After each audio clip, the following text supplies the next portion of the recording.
Olá pessoal, boa noite a todos. É um grande privilégio estar com vocês aqui nesta conferência. Eu me sinto profundamente honrado de ser o primeiro palestrante e poder abrir de alguma forma o nosso tempo de reflexão aqui nesses dias. Antes de dizer o que eu pretendo fazer com vocês nessa noite, eu quero apresentar e recomendar o livro Desejo e Engano, o verdadeiro preço da nova tolerância sexual, do Dr. Albert Mohler. Vocês vão perceber que o Dr. Albert Mohler vai aparecer na nossa palestra esta noite. É alguém com muita profundidade teológica e muito engajado nos debates culturais lá nos Estados Unidos. Então eu quero recomendar esse texto, que é muito útil, pode ser muito útil para você que deseja aprofundar as reflexões que nós faremos nesta ocasião. Apresentado o livro, deixe-me dizer o que eu pretendo fazer.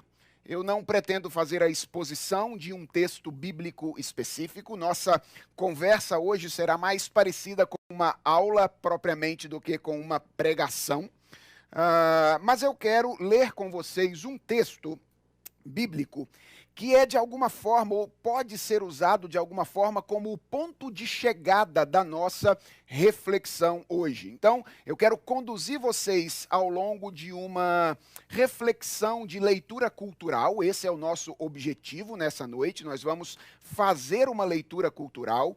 Mas eu quero mostrar a você como a palavra de Deus é verdadeira e aquilo que o apóstolo Paulo nos diz em Efésios, no capítulo 6, a partir no verso de número 10, a respeito dos dilemas, dos enfrentamentos que nós temos na nossa vida, de maneira específica na vida cultural, é verdadeiro.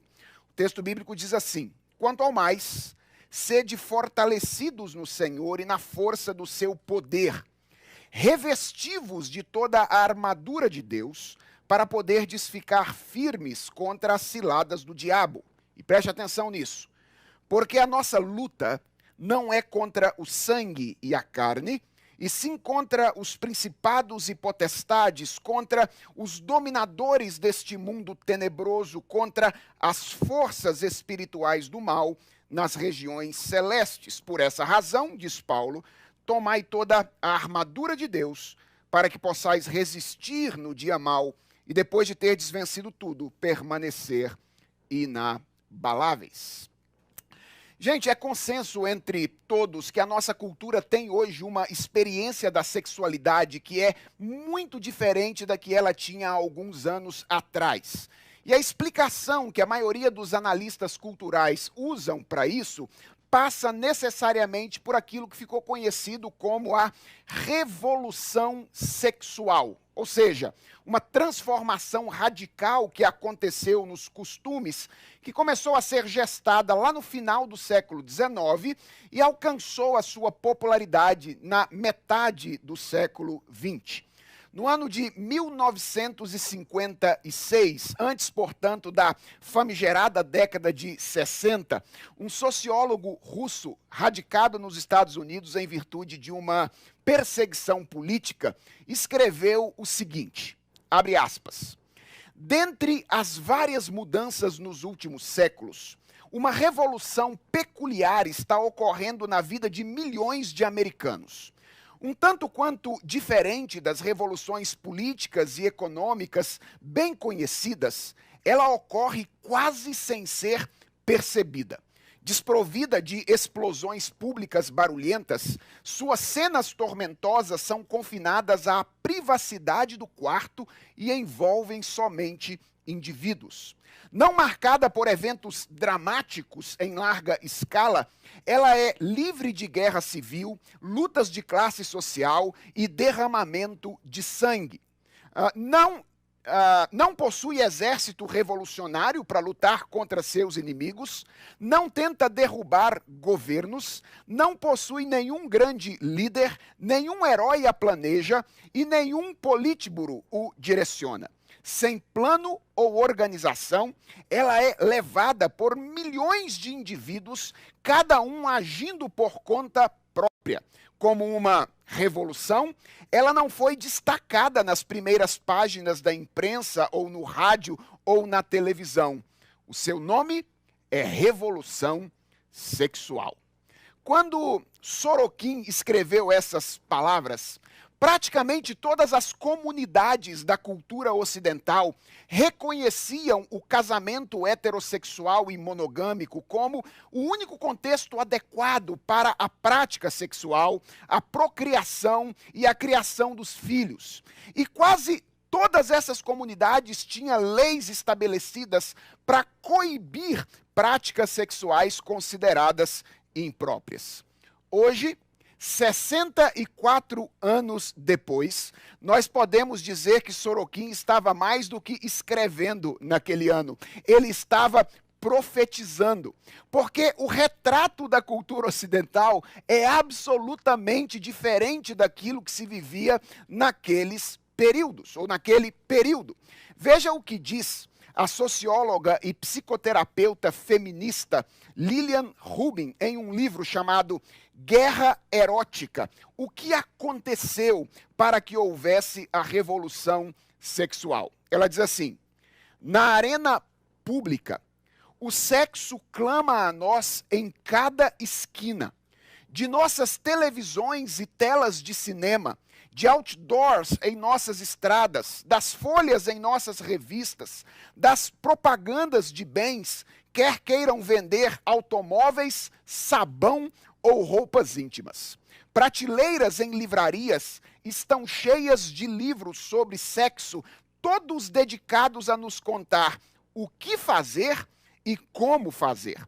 Programas de entrevista na TV exibem discussões solenes sobre pornografia, impotência, sexo antes do casamento, sexo durante o casamento, sexo fora do casamento, sexo em grupo, troca de casais para o sexo, sadomasoquismo e todas as outras variações de comportamento sexual que seus produtores conseguem pensar, quer sejam ordinários ou bizarros.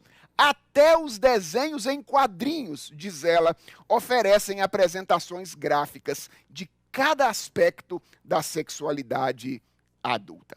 De fato, Sorokin estava profetizando quando, em 1958, escreveu que uma revolução silenciosa acontecia entre as pessoas. E o nosso ponto hoje é como nós devemos entender esta transformação radical que a nossa sociedade viveu nos últimos 60 anos.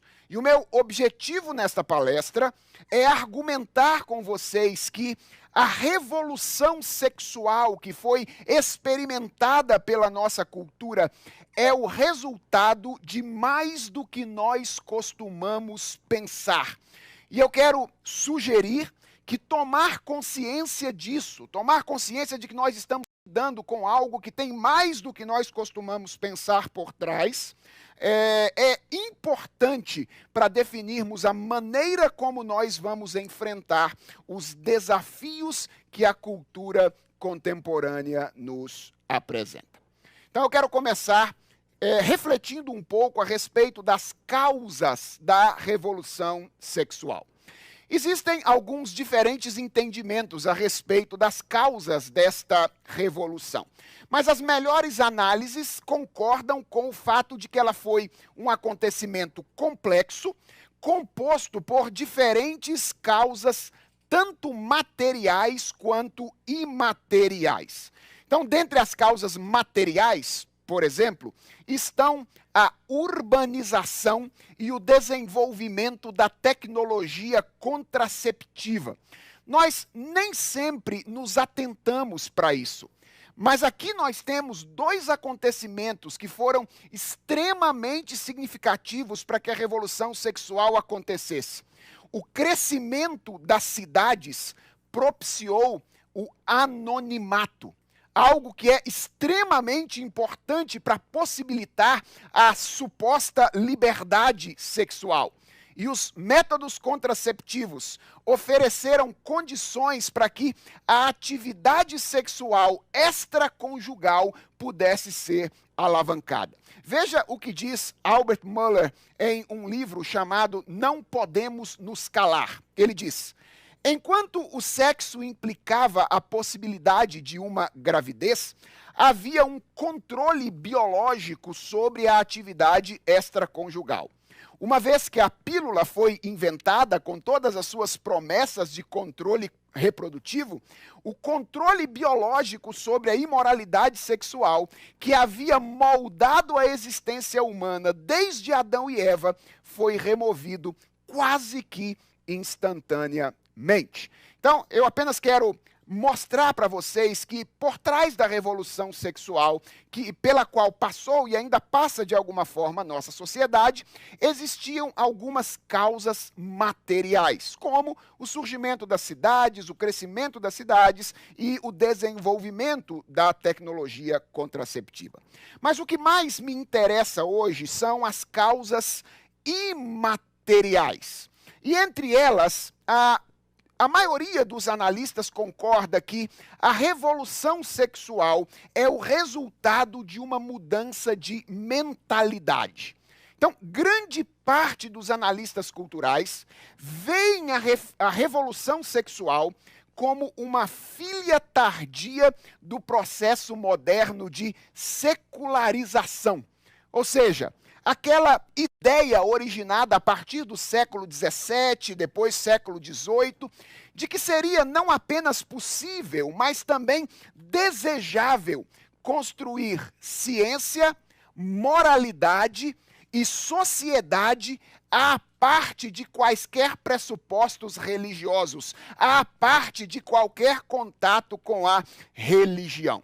Obviamente que essa era uma estratégia, visto que a religião vigente no período era a religião cristã. Essa era, de alguma forma, uma estratégia para escantear o cristianismo do debate público, no qual ele era significativamente influente. Então, boa parte dos analistas dizem, por trás da revolução sexual está uma mudança de mentalidade que tem a ver com o processo de secularização, tem a ver com o escanteamento da religião, mais especificamente do cristianismo. Não deixa de ser interessante o fato de que esse é um ponto de concordância entre analistas cristãos e não cristãos, entre analistas que são adeptos da revolução sexual e aqueles que são completamente contrários à revolução sexual.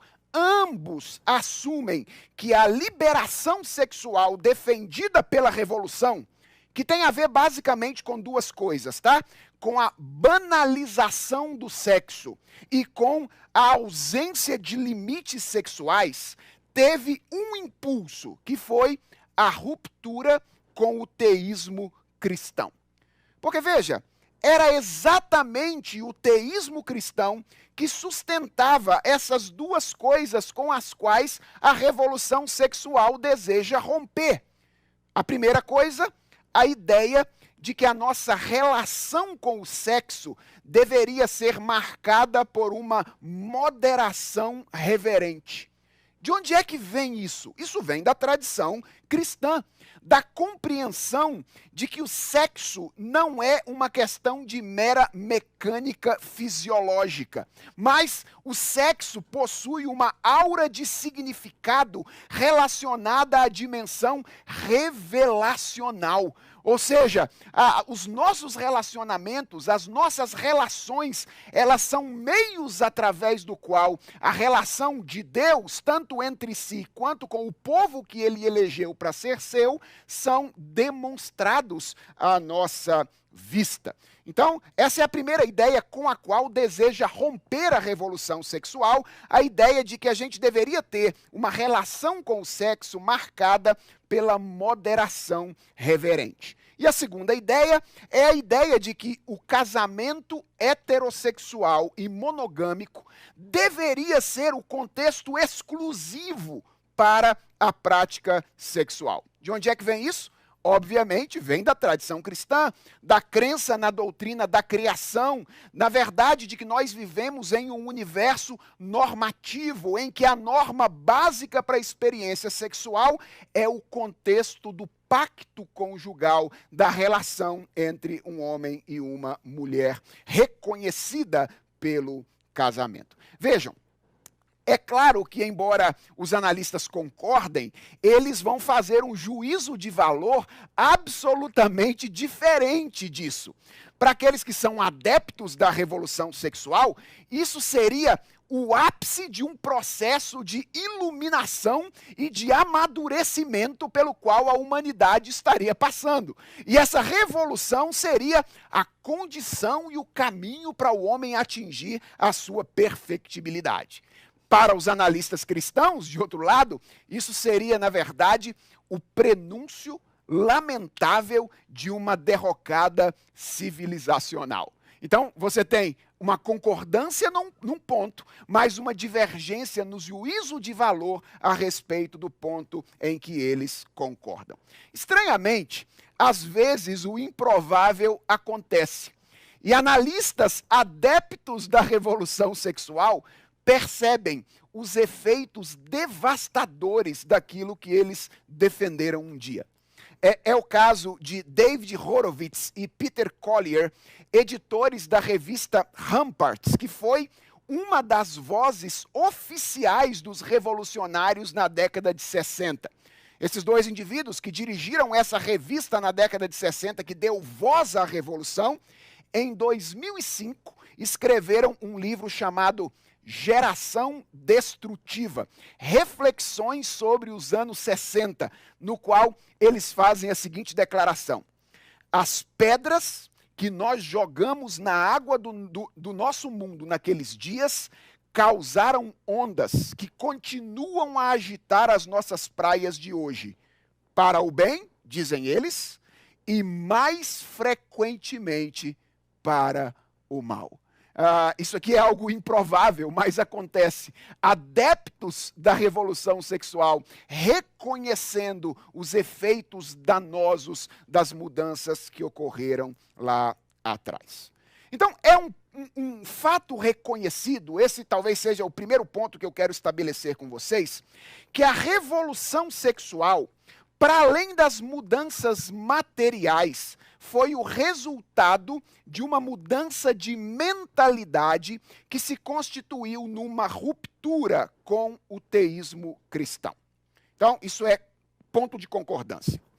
O que nem sempre as pessoas percebem, e quando eu falo as pessoas, eu estou nos incluindo aqui, é que a visão de sexualidade que a revolução propõe expressa outras ideias religiosas. Geralmente, a maioria dos analistas aceita a tese secularista de que seria possível construir ciência, moralidade e sociedade à parte de pressupostos religiosos, e então relaciona a banalização do sexo que nós vemos hoje e os excessos propostos pela revolução sexual a não religião e não a uma outra religião. Ficou claro? Ou seja, as pessoas olham para o que está acontecendo e dizem, isto é apenas o rompimento com uma religião, mas não tem nada de religioso como pano de fundo. E o que eu quero mostrar para vocês é que, se nós estamos falando de um não cristão, então essa leitura é compreensível. Mas se nós estamos falando de um cristão, então essa leitura é simplesmente inaceitável, porque uma das crenças básicas da nossa antropologia é a de que nós somos seres essencialmente religiosos. Nós fomos criados para crer e para adorar. E tudo o que nós fazemos, inclusive a maneira como nós nos relacionamos na nossa sexualidade, é determinado por aquilo que nós cremos e por aquilo ou aquele a quem nós adoramos. E é aqui que nós chegamos então ao coração da nossa palestra dessa noite. E a pergunta é, afinal, que religião estaria na base da moralidade sexual contemporânea que resulta da revolução sexual? E a minha resposta é, são duas, diferentes por fora, mas idênticas por dentro. Então, a revolução sexual é alimentada por duas religiões que são diferentes por fora, mas são idênticas por dentro. Que religiões são essas? A primeira é o próprio secularismo. Atenção, não se engane. O secularismo se apresenta como uma proposta arreligiosa, mas ele é uma religião escancaradamente antropocêntrica. Uma religião que substitui a soberania de Deus pela soberania do homem através do Estado. Uma religião que substitui a ideia de vida eterna pela ideia de felicidade ou de bem-estar temporal. Você consegue perceber como a linguagem aqui é toda uma linguagem religiosa? Felicidade, soberania. Como diz um dos meus existencialistas preferidos em uma das suas canções, o Humberto Gessinger, nos céus, além de nuvens, há sexo, drogas e palavrões. As coisas mudam de nome, mas continuam sendo religiões. Não se engane, o secularismo diz não ser religioso, mas ele na verdade é a religião da humanidade, uma religião explicitamente, escancaradamente antropocêntrica. Mas há uma segunda religião na base desses ideais revolucionários. E esta religião é aquilo que nós poderíamos chamar de neopaganismo. Um conjunto de crenças que se estabelece na modernidade, principalmente a partir de influxos de determinadas religiões orientais no Ocidente. E veja, eu disse antes que essas duas religiões, elas são diferentes por fora, mas elas são idênticas por dentro. Por que eu disse isso? Porque, num sentido, o neopaganismo é de fato diferente do secularismo, porque ele não é escancaradamente antropocêntrico. Pelo contrário, o neopaganismo, ele tem toda uma aura de preocupação com o outro, tem toda uma aura de preocupação com a natureza, tem toda uma aura de preocupação com a mãe terra, só para usar aqui uma expressão típica do neopaganismo contemporâneo. Mas atenção, no fundo, ele é idêntico ao secularismo. Ele é tão antropocêntrico quanto. O que eu poderia dizer é que ele apenas dá uma volta, faz uma curva, para afirmar a centralidade do homem, passando pela impessoalização da divindade. Atenção, quando Deus se torna impessoal, as únicas pessoas que sobram para tomar decisões somos nós mesmos. Então, essa ideia de que existe um Deus, mas ele é impessoal, ele não é uma pessoa que tem vontade, que pode dar uma ordem clara, ele é uma força universal, ele é um conjunto de coisas, é máscara para o antropocentrismo. Quando a divindade se torna impessoal, as únicas pessoas que sobram para tomar decisões somos nós mesmos. Quem trabalha com esse renascimento do paganismo e a sua influência sobre o movimento de revolução sexual é um teólogo chamado Peter Jones. Ele tem duas obras já traduzidas para o português. Uma se chama A Ameaça Pagã e outra obra se chama O Deus do Sexo. E nessas duas obras, Peter Jones argumenta que muitos dentre os homens mais influentes na propagação dos ideais da revolução sexual eram adeptos declarados de algum tipo de paganismo e se viam como agentes intencionais de uma conversão religiosa. E se você acha que essa é só uma constatação de um teólogo, deixa eu lhe dizer uma coisa, isso não é verdade. Ela não é uma constatação exclusiva do Dr. Peter Jones. Recentemente, eu li um ensaio muito interessante escrito pelo psicanalista britânico Anthony Daniels, mais conhecido pelo seu pseudônimo, não é? Theodore Dalrymple. O artigo tem como título Sexo e mais sexo o tempo todo. e compõem um livro que está publicado em português chamado Nossa Cultura, ou O que Sobrou dela. Nesse artigo, o Dalrymple menciona um homem chamado Havelock Ellis, um médico inglês, que foi um dos primeiros defensores da revolução sexual. Diga-se de passagem, um homem que enfrentava muitas dificuldades sexuais e que tinha atração por urina feminina, ok? É só para vocês terem uma ideia das dificuldades que ele possuía. Dalrymple apresenta Ellis como um dos muitos ideólogos do nudismo semipagão que a Inglaterra produziu no final do século XIX. E diz que, atenção, Ellis acreditava na completa fusão entre duas almas durante o ato sexual, as quais atingiriam união com o Criador do universo. Mas para que essa fusão mística tivesse lugar, as relações entre homem e mulher tinham que primeiro se libertar de todos os resquícios de considerações piedosas, tais como leis, costumes e aquilo que era chamado de moralidade. E então, ele cita o próprio Ellis, abre aspas para o Ellis, para esse médico inglês revolucionário. Nossos pensamentos de dever, bondade e castidade são as coisas que precisam ser alteradas e colocadas de lado. Essas são barreiras para a verdadeira bondade. Antevejo a negação positiva, a negação positiva de toda moral positiva, a remoção de todas as restrições.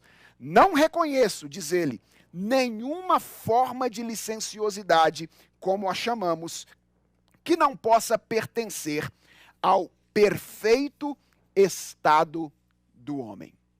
Gente, essas palavras de Ellis, além de mostrar que a ideia de uma relação direta entre, ou tanto a de Ellis quanto a do Dalrymple, além de mostrar que essa ideia de uma relação direta entre os primeiros defensores da Revolução e o neopaganismo encontra eco fora da literatura evangélica, essas palavras ilustram em que sentido as ideias da revolução sexual correspondem a crenças pagãs.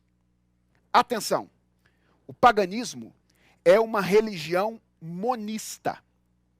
Isto é, ao contrário da fé cristã, que começa com a afirmação de um Deus, que é ao mesmo tempo absoluto e pessoal, e por isso pode ser padrão para relacionamentos, que é também ao mesmo tempo uno e múltiplo, ou seja, um Deus que ama a relação e a distinção, ama a igualdade e a diferença, e que é, além disso, distinto da sua criação. Tudo isso é afirmado pela fé cristã.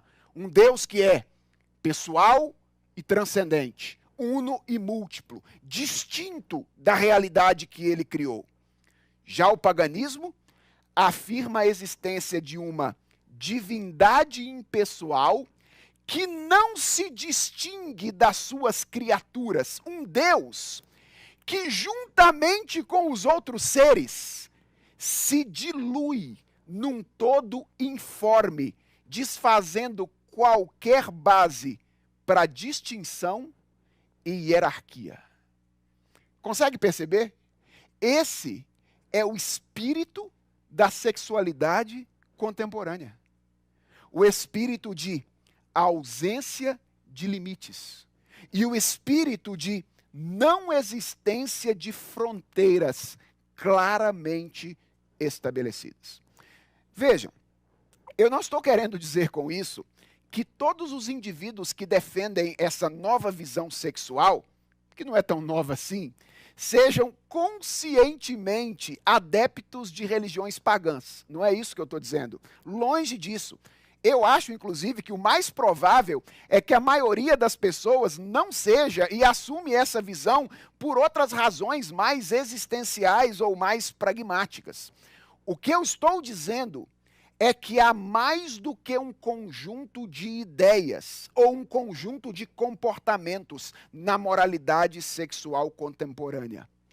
Há uma espiritualidade antropocêntrica que encontra justificativa em religiões pagãs.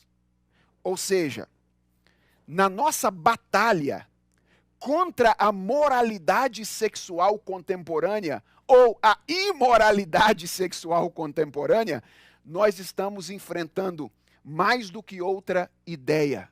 Nós estamos enfrentando mais do que outro comportamento. Nós estamos enfrentando outra religião. É o que diz Peter Jones na citação que eu apresento agora a vocês. Ele diz assim: o inimigo real não é mais o humanismo ateísta e antirreligioso, mas uma religião pagã renovada. O problema não é a não existência de Deus, mas muitos deuses. Não é a falta de espiritualidade, mas o sincretismo espiritual. Poucos dos que condenam a dissolução da sociedade veem a ameaça religiosa da nova espiritualidade. E ele termina dizendo: escondido sob a sua roupagem da liberdade, ou sob a roupagem da liberdade e da tolerância, está o esqueleto de um monismo pagão. Estamos chegando ao final da nossa palestra. Eu quero apenas responder a uma pergunta que eventualmente você tenha a fazer, que é: e agora, depois que eu aprendi isso tudo? Veja, a minha palestra procura estabelecer um pressuposto. Qual é o pressuposto? O de que existe uma relação entre sexualidade e espiritualidade. E esta relação, esse pressuposto, tem pelo menos duas implicações práticas que eu quero apenas mencionar para vocês aqui. Uma é mais individual. E a implicação prática de entender isso é o seguinte: a saúde da nossa vida sexual está diretamente relacionada com a nossa vida espiritual. Então, esse é o pressuposto com o qual eu gostaria que você adentrasse nesta conferência. Toda palestra tem como objetivo mostrar isso.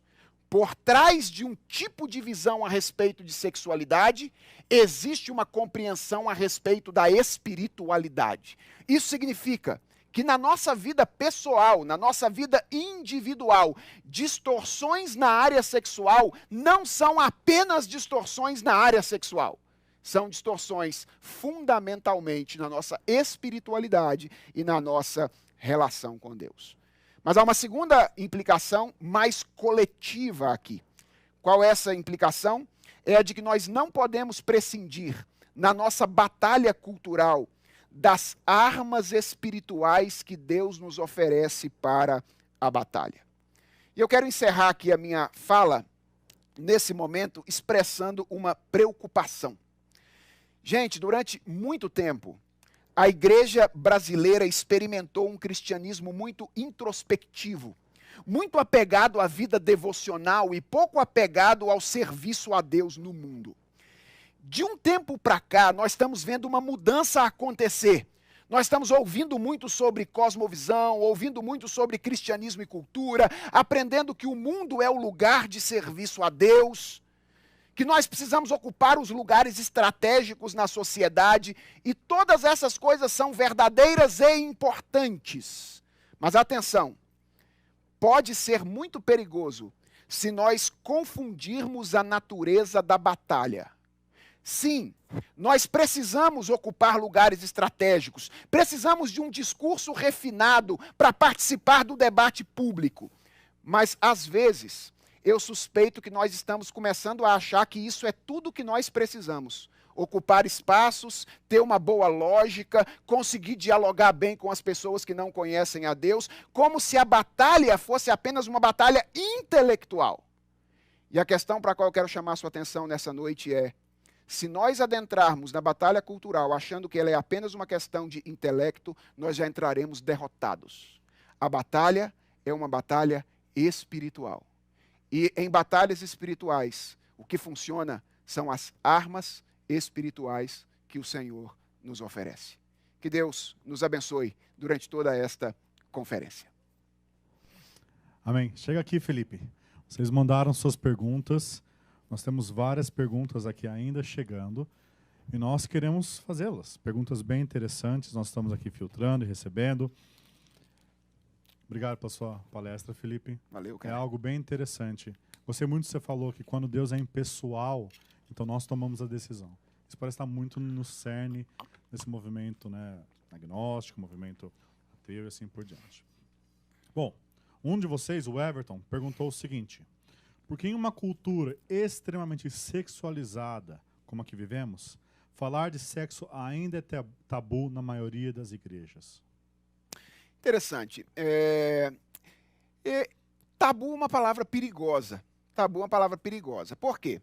Porque geralmente tabu é uma palavra que é usada por pessoas que querem falar de sexualidade nem sempre da maneira moderada e cuidadosa como a tradição cristã sempre teve em si.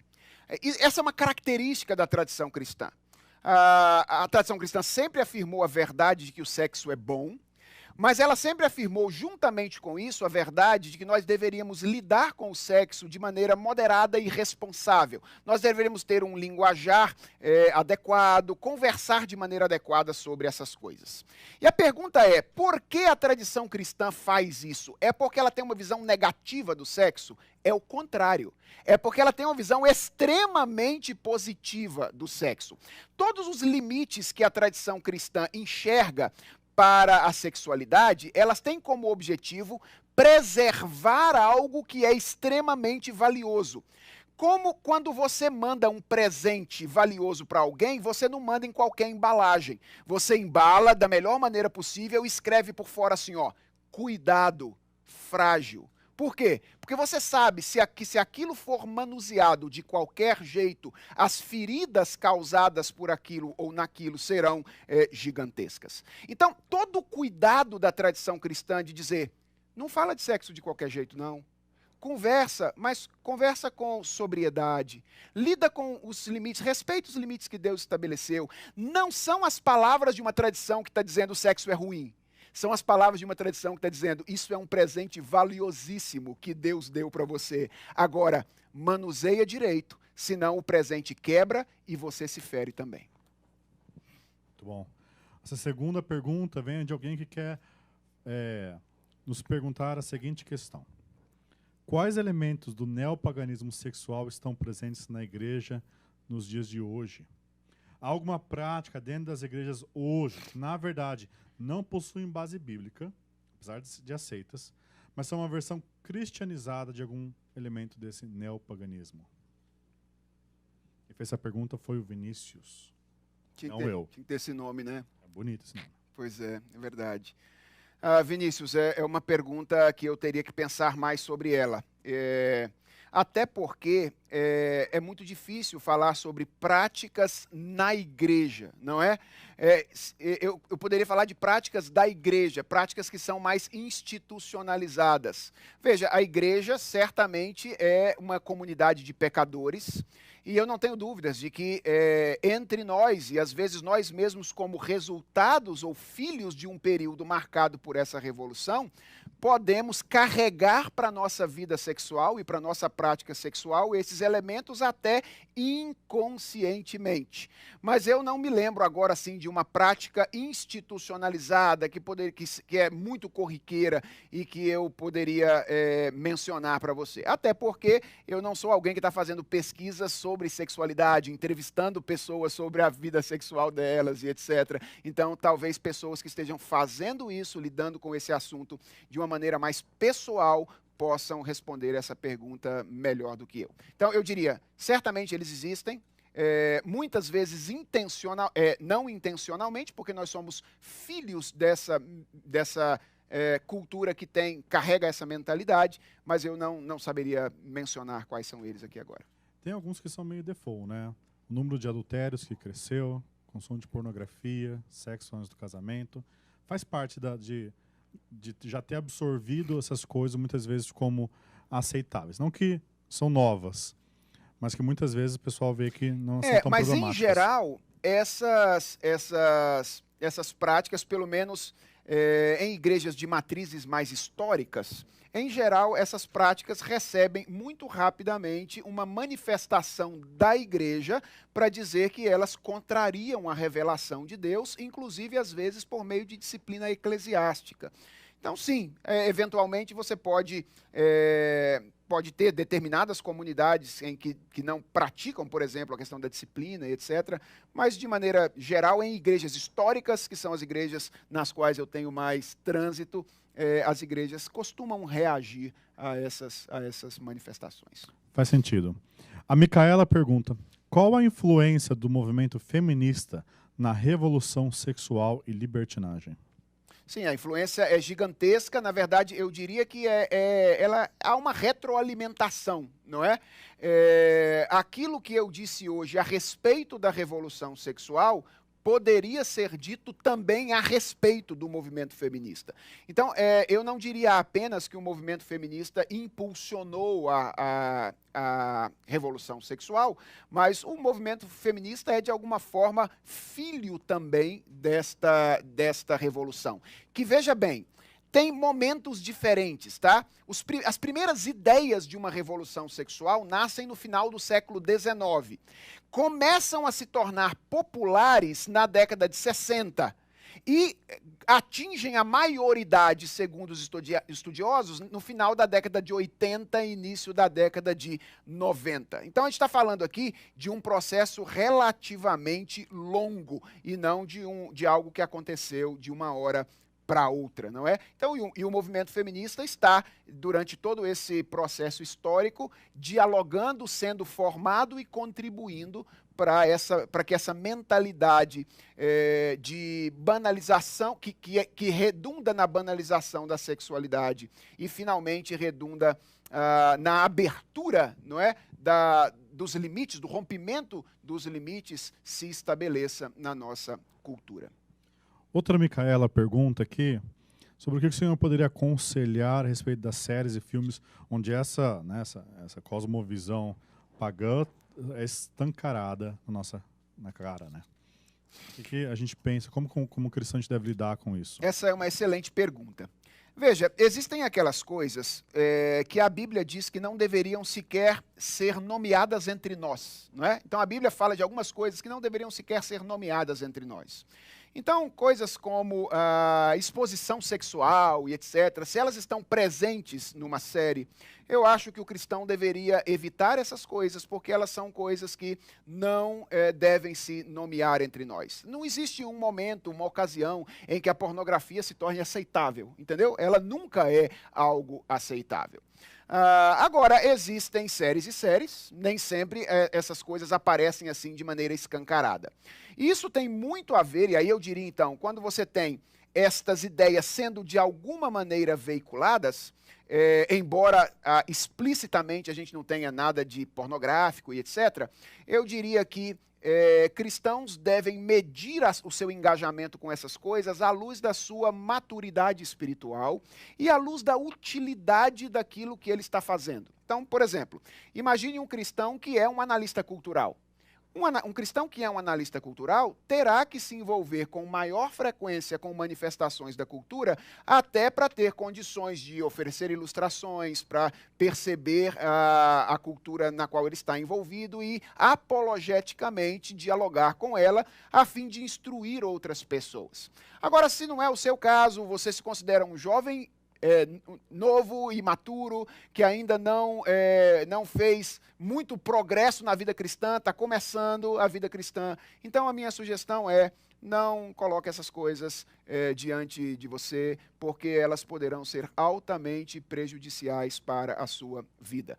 Lembra da distinção primeira, ok? Eu não estou falando daquelas coisas que não se devem nomear entre nós. Essas são simplesmente abandono. Eu estou falando daquelas que nós poderíamos assistir, que veiculam esses ideais, eventualmente, do neopaganismo, mas que essas coisas não aparecem de maneira completamente explícita. Eu tenho a impressão que boa parte dos jovens, quando a coisa é mais explícita, eles ficam mais atentos e colocam, né, os escudos defendendo, passam, não vêm. Mas quando a coisa é implícita e está passando uma forma de ver casamento, namoro, a gente abaixa um pouco as guardas e isso acaba muitas vezes moldando como a gente vê as coisas de uma forma que a gente não percebe. Cara, você sabe qual é o gênero cinematográfico preferido de formadores culturais? Qual? Comédia. Uau. Sim, por quê? Porque comédia é o tipo de filme que você assiste desarmado. Você vai para o cinema e diz assim, eu quero rir. E se você quer rir, você se desarma. Então, formadores culturais sabem disso e eles usam comédia para formar a mentalidade da nossa cultura. Então, um cristão, isso é importante, isso que Vinícius acaba de dizer aqui, um cristão nunca pode se relacionar com manifestações culturais desarmado. Ele sempre precisa se relacionar com essas manifestações de maneira crítica, biblicamente orientada. Isso, no começo, pode não ser muito natural para você, mas à medida que você vai fazendo isso, treinando isso, e as coisas vão entrando na veia, isso vai se tornando algo mais rotineiro para você. Você bate o olho numa estrutura narrativa e você já diz, olha, a cosmovisão por trás disso aqui é aquela ou esta. Isso vai se tornando mais comum com o treinamento. E isto é necessário. Ou seja, se você assistiu a um filme, ouviu a uma música, se deleitou com ela, e se alguém perguntou sobre o que ela fala, você não tiver condições de dizer, provavelmente alguma coisa está errada. E a maioria das vezes a gente chega do trabalho cansado, chega da faculdade, põe uma comédia para assistir, para mente vagar, e você está absorvendo lá, sem perceber. Gessé pergunta, ele pede para você colocar sua capa de profeta e dizer o que esperar daqui para frente nessa luta contra a religião da revolução sexual atual. Ok. Veja bem, se a leitura do Dr. Peter Jones, com a qual eu concordo, estiver correta, e o que nós tivermos na base da revolução sexual for uma perspectiva religiosa monista que dilui a distinção criatura-criador, quando a distinção criatura-criador é diluída, tudo é permitido. Ou seja, quando você não tem mais princípio para estabelecer hierarquia, é só uma questão de tempo para que as coisas que hoje são consideradas ruins, negativas e equivocadas e até criminosas num certo sentido, possam se tornar parte da experiência comum e corriqueira da sociedade. Ou seja, ou você deixa Deus no lugar dele como legislador e então as coisas funcionam de maneira organizada, ou se você destitui Deus do trono, tira Deus do trono, ele não existe mais, então, como diz Dostoiévski, se Deus não existe, tudo é permitido. Então, se ele estiver correto, e essa for a base mesmo, eu temo que nós caminhemos para uma liberação daquelas coisas que ainda hoje são consideradas tabu, não é? Para a nossa sociedade, questões como a relação sexual com crianças e coisas dessa natureza. Veja, eu não posso dizer que isso vai acontecer, nem em quanto tempo vai acontecer, porque, graças a Deus, nós temos nos despertado para o engajamento cultural, temos visto cristãos e pessoas que têm tomado parte em várias áreas da cultura, e é isso que nós devemos fazer mesmo, ser fiéis a Deus nessas áreas, com o objetivo de tornar a vida mais possível e agradável do lado de cada eternidade, até aquele dia em que nós viveremos com o Senhor. Jamaica faz uma pergunta sobre um termo que você usou, ou que você citou, de monismo religioso. O que é isso? Monismo é uma perspectiva que considera que não existe distinções entre as coisas da realidade. Toda distinção é uma ilusão nossa. Na verdade, tudo é um. Ou seja, eu, Deus, os fios que estão passando aqui, o livro que eu indiquei ali, a água que eu estou tomando. Na verdade, todas essas coisas é parte de uma única essência, de um único ser. A gente tem dificuldade de perceber isso e percebe distinções. Isso seria a nossa queda, ok? Essa dificuldade de perceber que tudo é um. Mas, à medida que a gente se torna mais perfeito, a gente vai percebendo que, na verdade, não existe tanta distinção entre as coisas. Então, o monismo é uma perspectiva que concebe que todas as coisas da realidade, Deus, os homens, os animais, as plantas, os objetos, são uma coisa só. O Ian pergunta aqui para nós se a entrada de uma sexualidade, né, pecaminosa dentro das igrejas teria sido amplificada pelo fato das igrejas, do desejo de fugir de extremos nos usos e costumes, acabaram correndo para uma liberdade excessiva nas décadas passadas. Então, querendo fugir, por exemplo, do crente não faz isso, crente não faz aquilo, moça só usa saia, acabaram fugindo para um extremo oposto em algumas igrejas, assim, se abrindo para essas questões. Ok. A minha leitura é de que nós corremos um grande risco no Brasil hoje de transicionar de uma perspectiva alienada em relação à relação do cristão com a cultura para uma perspectiva secularizada da relação do cristão com a cultura. Na minha terra, a gente tem um ditado, eu sou mineiro, que diz assim: quem nunca comeu mel, quando come, se lambuza. A gente tem um ditado lá para dizer isso. E eu tenho muito medo de que isso esteja acontecendo com a igreja contemporânea. Nós fomos muito cerceados durante um tempo do engajamento cultural. Então eu me lembro da minha adolescência lá em Minas Gerais, década de 90, que você falava assim: eu queria ouvir aquela música, era do capeta, não podia ouvir. Se você falasse, eu queria ir no teatro, não podia ir porque era do demônio e tal. Então a gente era muito cerceado da vida cultural. Quando um crente resolvia, por exemplo, ser um candidato na política, né, alguma coisa assim, o cara era quase excomungado da igreja, porque a mentalidade era uma mentalidade de separação absoluta da cultura. Eu acho que essa mentalidade está equivocada, era necessário que a gente percebesse a necessidade de viver a vida cultural de modo responsável, mas engajamento cultural sem uma teologia robusta é algo muito preocupante. E eu vejo muita gente, inclusive, se aproximando de determinadas tradições cristãs que têm essa ênfase cultural, muito mais pelo ímpeto cultural em si do que pela teologia robusta que fundamenta esse engajamento. Então, eu tenho algum receio de que a gente esteja transicionando de uma perspectiva do nada pode para uma perspectiva do não tem problema nenhum. Tudo é possível. Isso não tem nada a ver. Não tem nada a ver. Essa é a frase, pode ser a frase do momento. Eu tenho receio disso. Mas consideramos que a gente já tem uma teologia robusta e se sente vocacionado para trabalhar nessas áreas. O Bruno pergunta o seguinte: como confrontar esse movimento pagão como igreja? Nessa sociedade plural que a gente vive, o que o cristão, nas áreas públicas, ele deve fazer ou como fazer? Porque muitas vezes, né, você tem, né, a bancada evangélica, mas nem sempre é feito de uma forma mais sábia. Então, quais são suas sugestões de como fazer esse envolvimento e para combater isso? Ok. Como é que é o nome? Bruno. O Bruno. Ok, Bruno, essa é uma pergunta de $1 milhão, né? Yes.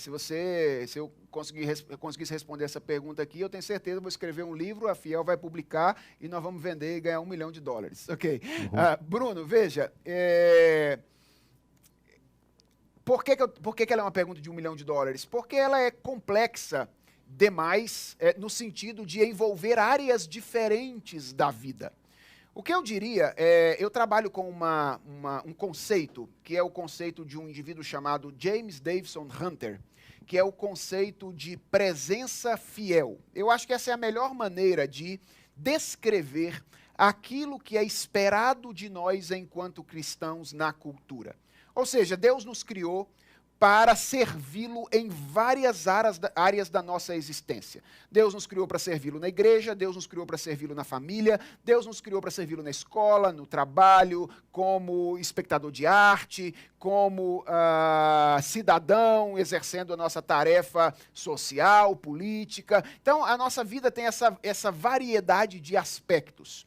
E o nosso desafio é funcionar em cada um desses aspectos, mantendo e resguardando a nossa fidelidade ao Senhor. Acho que essa é a primeira coisa que nós devemos ter em mente. Às vezes, a gente vai muito para a cultura com a ideia de eu preciso transformar este lugar. E para transformar esse lugar, para ganhar a possibilidade de voz, para poder dialogar, eu começo a ceder algumas coisas que eu acredito, porque afinal de contas eu digo, eu tenho que estar presente ali, porque se eu não tiver, eu não posso fazer aquilo que eu tenho que fazer. Meu ponto é, o que você tem que fazer é ser fiel a Deus. Deus chamou você para estar lá e você tem que ser fiel a Deus. Então coloca isso na sua cabeça. Fidelidade é aquilo que Deus exige de mim. A fidelidade pode te levar para várias possibilidades, que vão desde uma transformação radical de um determinado contexto até o martírio. Ou seja, você pode ser usado como instrumento de Deus para, com sabedoria, promover mudanças altamente significativas numa sala de aula, numa repartição pública, no setor onde você trabalha, no contexto da sua família. Você pode, pela graça de Deus, ser esse instrumento. Agora, você também pode viver a vida fiel durante muito tempo e, por alguma razão, nenhuma mudança acontecer. Eu gosto sempre de lembrar aquilo que Paulo escreve na segunda carta aos Coríntios, quando ele diz que nós somos para com Deus o bom perfume de Cristo. Esse para com Deus faz toda a diferença. Às vezes a gente interpreta como se quem estivesse cheirando a gente fosse os outros. Veja o que Paulo está dizendo. Nós somos para com Deus o bom perfume de Cristo, tanto naqueles que se perdem, quanto naqueles que são salvos. Quando nós somos fiéis a Deus e um lugar é transformado significativamente, Deus cheira o nosso serviço e diz, bom perfume de Cristo. Quando a gente é fiel e nada transforma, eu estou falando transforma no contexto no qual nós estamos inseridos, nenhuma mudança significativa acontece, Deus cheira e nós somos o bom perfume de Cristo. Então, seja fiel a Deus, ocupe cada espaço que Deus permitir você ocupar na igreja, na família, no trabalho, na escola, tendo em mente a necessidade de servir a Deus com fidelidade. A próxima pergunta vem de João Pedro Amaral, que quer fazer ela ao vivo. João, está nos ouvindo? Fale conosco aí. É bom te ver. Boa noite, João. Boa noite, prazer, tudo bem? Tudo bem. Eu não sei se o senhor conhece alguns movimentos que a gente tem, eu já participei de alguns, que é aquele do Silver Ring, que começou nos Estados Unidos, aqueles congressos de pureza sexual, sobre o qual Joshua Harris até fala no livro dele, I Kiss Baby Goodbye. Sim. Eu percebo nesses movimentos alguns elementos dessa cultura sexual pagã, como, por exemplo, uma exaltação elevada do que é o sexo e uma concepção errada do pecado, no sentido de que a gente deve se abster do sexo porque isso traz problemas de saúde, isso traz problemas de familiares, mas não no sentido de que esse pecado, de alguma forma, atinge a Deus.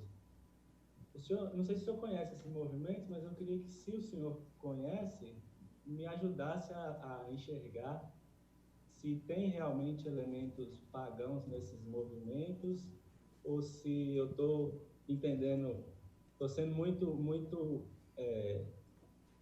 muito ríspido, não sei. Ok. João, muito obrigado pela pergunta.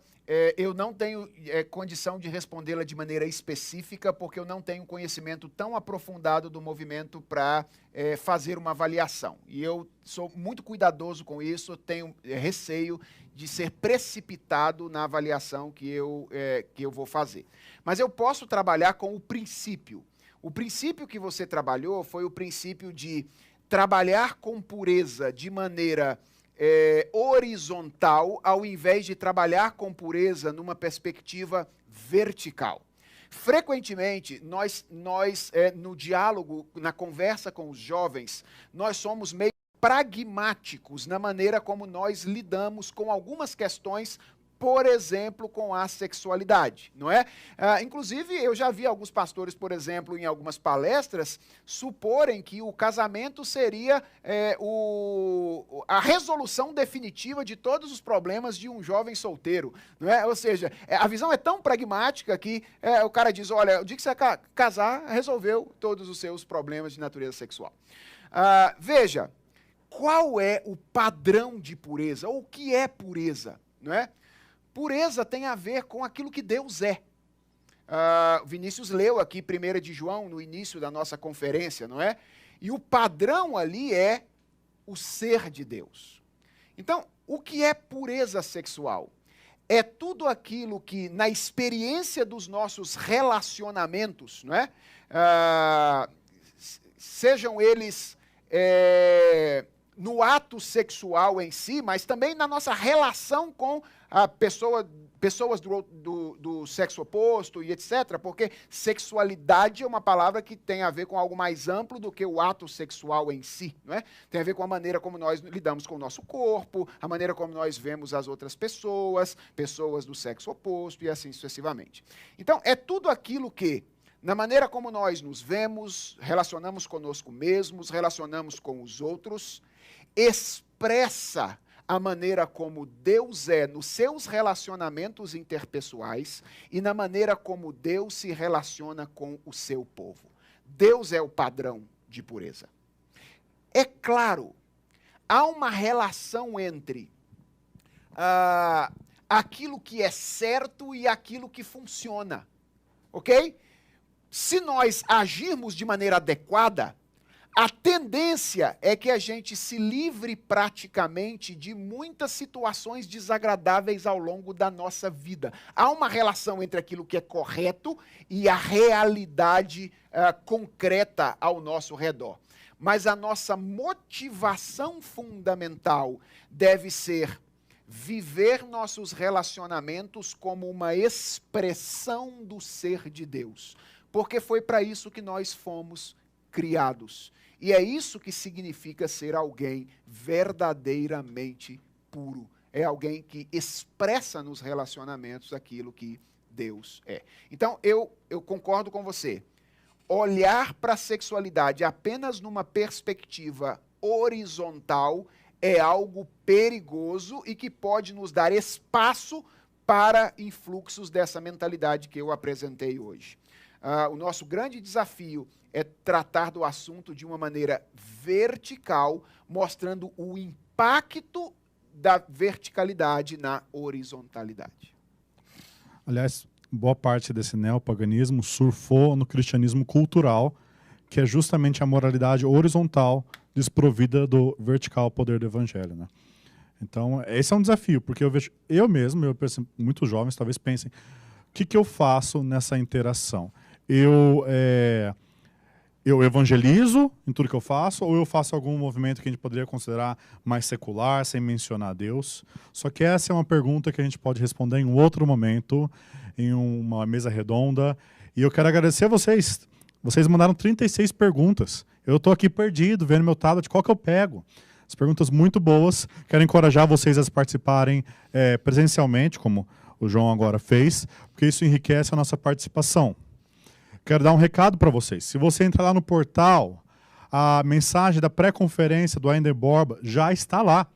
Nós estamos aqui trabalhando flash para vocês e você pode já ver nesse intervalo de 15 minutos. Se você colocar em velocidade 2, você consegue assistir. Mas, brincadeiras à parte, nós voltamos aqui 9h15, amados, com o nosso próximo palestrante, Alexandre Sacha Mendes, vai falar para nós. Até lá!